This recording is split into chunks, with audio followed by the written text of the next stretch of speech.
Well, President Trump said the talks ended without a deal on the one issue that matters most: Tehran's nuclear program, as Iran refuses to give up its nuclear ambitions.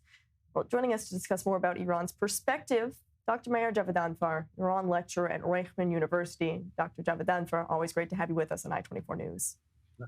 Thank you, Nicole. Good to be with you. Well, if Iran is still refusing to compromise on its nuclear program after these talks, what does this actually indicate about their capabilities?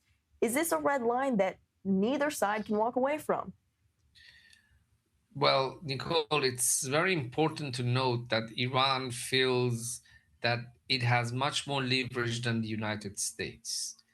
That time is on Iran's side because Iran can wait out the United States, but the United States cannot afford to continue with this conflict indefinitely because of the petrol prices, energy prices. This is the way the Iranians see it.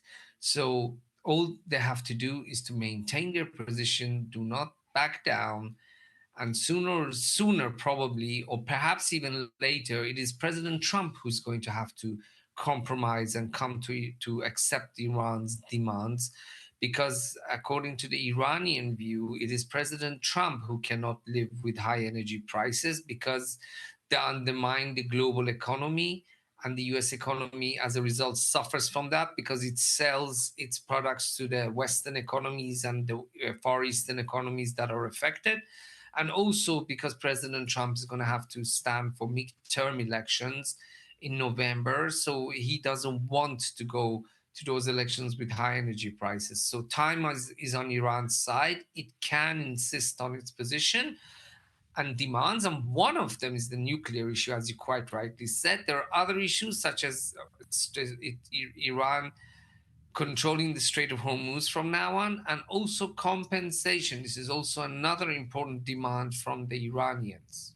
Well, when it comes to Iran having the upper hand, as you're indicating, what will it take to change that? How will this U.S. naval blockade and demining the strait actually impact that calculus at all?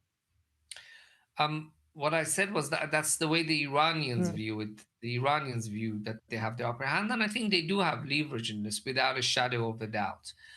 But I think what we don't hear in the international community, everybody talks about the economic costs of this war to the US and to the West and to the global economy.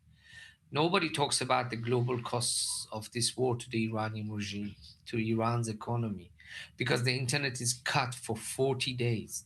The regime doesn't want news to get out. The regime doesn't want people to speak out against the war, because there are also many people in Iran who see this war as the responsibility of the Islamic Republic and not just the Trump government or Israel, because many Iranians, all Iranians in Iran, have been living through 47 years of forever wars launched by the Iranian regime against Israel and the United States.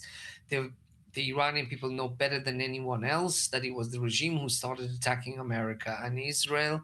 And the regime is very worried about that. So the regime also does not have infinite capabilities and infinite economic resources. The regime also has things to take into consideration. And I think the economic blockade right now could force the regime into a corner, because it won't be able to export oil, which is very important for its survival, economic survival. And I think this pushes the crisis a notch higher, it escalates it a notch further. And I think this is something that in the long run, not in the short run, this is something in the long run the Chinese also don't want, because they are also affected by what is happening to the global economy. The same countries that are going to buy less from America because of high energy prices are probably going to buy less from China for the same reason. Certainly, the global impacts of this could impact some of those alliances that we see as well. Dr. Meir Javedanfar, great to have